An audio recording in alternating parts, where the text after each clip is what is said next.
Hi friends, welcome to ज्ञान year. दोस्तों, छाती पर बाल होना बहुत नॉर्मल है, लेकिन छाती पर पिंपल्स का होना एब नॉर्मल है। कोई भी व्यक्ति दोस्तों, लड़का आजकल बहुत ज़्यादा डिमांड कर रहे हैं कि भाई पुरुषों में ये समस्या देखी जा रही है कि छाती पर बहुत सारी फुंसियाँ, एक्ने पिंपल्स डेवलप हो रहे हैं। वो परेशान हो जाते हैं छाती पर फुंसियों से।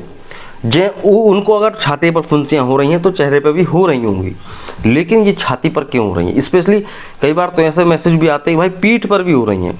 तो इन सब का क्या कारण है, कैसे ट्रीटमेंट करना है, क्या बातों का ख्याल रखना है, ये सब इस वीडियो में आप जान जाएंगे। तो वीडियो को लाइक कीजिएगा। अगर आप हमारे चैनल पर पहली बार आए हैं तो प्लीज़ से सब्सक्राइब करें, क्योंकि बहुत से लोग सब्सक्राइब नहीं करते हैं, बाद में कहते हैं वीडियोस कहाँ हैं। तो आप सब्सक्राइब करोगे तो आपको समय समय पर वीडियोस मिलते रहेंगे। दोस्तों, अगर बात करें एक्ने पिंपल्स की, तो देखो जिस तरह से आपके चेहरे पर होती हैं उसी तरह से आपके चेस्ट पर भी होती हैं। बहुत सारी चीज़ें हैं दोस्तों, इनको समझना ज़रूरी है। एक्ने पिंपल्स आप देखिएगा एक समय के बाद ही होती हैं, प्यूबर्टी के टाइम पे होती हैं, जब व्यक्ति जवान हो रहा होता है। 18-19 साल की उम्र में लड़कों की छाती पर फुंसियाँ होना शुरू हो जाती हैं, और हर लड़के को तो नहीं होती हैं।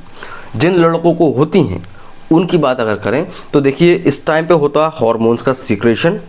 कई बार एंड्रोजन हार्मोन्स का सीक्रेशन बहुत ज़्यादा हो जाता है, इस वजह से भी होती हैं। कई बार आपकी डाइट, आपका न्यूट्रिशन सही नहीं होता है। लोग आजकल जंक फूड, चॉकलेट्स, ये सारी चीज़ें ज़्यादा खा रहे हैं, तब इस वजह से भी होता है।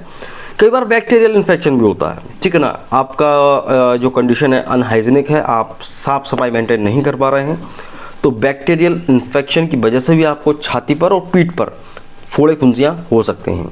देखिए दोस्तों, यहाँ पे एक चीज़ बता दूं दोस्तों मैं आपको कि ब्लैक हेड्स होते हैं, कई बार उनमें लाल दाने हो जाते हैं, कई बार पस बन जाता है, ठीक है। कई लोग ये सोच लेते हैं कि भाई ये गर्मी की वजह से हो रहा है, तो फिर उसका इलाज भी नहीं कराते हैं। आपको हमेशा याद रखना चाहिए दोस्तों कि इस तरह के एक्नेस गर्मी की वजह से नहीं होते हैं, ये आपके शरीर में आपके हार्मोनल चेंजेस की वजह से होते हैं, या आप कह सकते हैं या हार्मोनल चेंजेस की वजह से हो रहा है, या आपकी डाइट की वजह से हो रहा है, या कोई इन्फेक्शन की वजह से हो रहा है। दोस्तों, यहाँ पे एक चौथा कारण ये भी होता है, सेवोरिया होता है दोस्तों।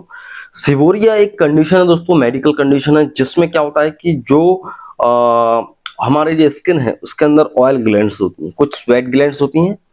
स्वेट ग्लैंड का काम है पसीना निकालना, और ऑयल ग्लैंड्स का काम क्या, ऑयल निकालना। तो यहाँ पे दोस्तों ऑयल जरूरत से ज्यादा जब निकलता है तब वहां पर जो है आपको एक्नेस डेवलप हो जाते हैं। इसका कारण है दोस्तों यहाँ पे फॉलिकुलर हाइपर केराटोसिस। ये एक मेडिकल कंडीशन है दोस्तों। इसमें क्या होता है कि जब आपकी स्किन होती है उसमें से बाल निकल रहा है, और वहीं पे दोस्तों आपके स्वेट ग्लैंड्स भी हैं, ऑयल ग्लैंड्स भी हैं। तो जब ये वहां की स्किन जब हार्ड हो जाती है और तब ये ऑयल निकलता है, तो निकल नहीं पाता, वहीं पे इकट्ठा होता रहता है, और फिर वो एक ब्लैक हेड्स का रूप ले लेता है, ठीक है।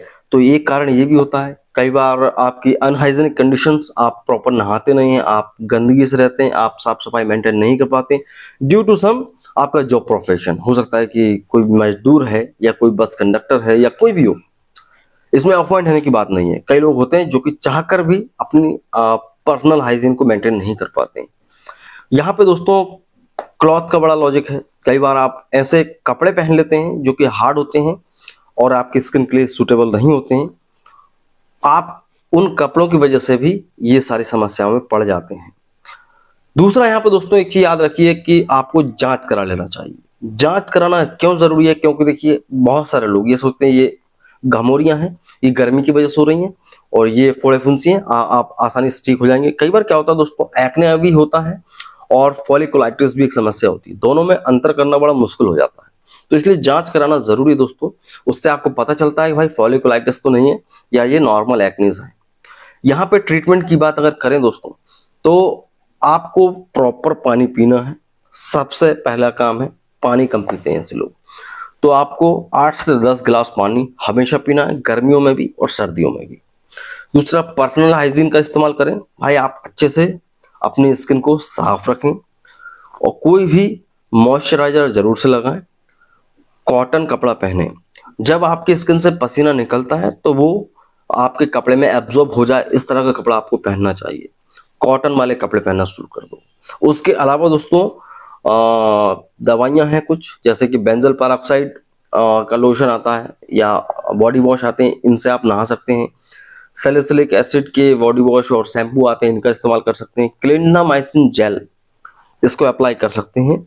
तो ये एक एंटीबैक्टीरियल जेल होता है, इससे आपकी फोड़े फुंसियाँ जल्दी ठीक हो जाती हैं। और ज़्यादा दोस्तों डॉक्साइक्लिन भी है, बहुत सारी दवाइयाँ आती हैं, ठीक है। इनका ट्रीटमेंट अलग से मैं आपको बताऊंगा, इस वीडियो में बताऊंगा तो वीडियो लंबा हो जाएगा।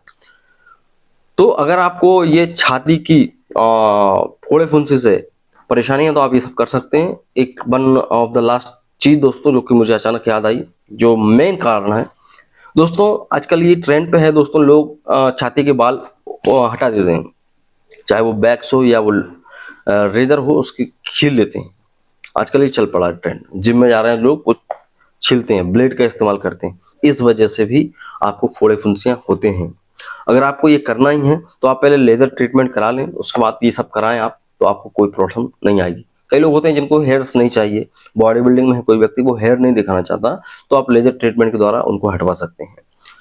तो आई होप आप समझ गए होंगे। वीडियो यहाँ तक देखा, लाइक कीजिएगा, चैनल अपना है चैनल को सब्सक्राइब कीजिएगा इस तरह की वीडियोस और देखने के लिए। मिलते हैं आपसे अगली वीडियो में, जब तक के लिए दोस्तों जय हिंद, वंदे मातरम।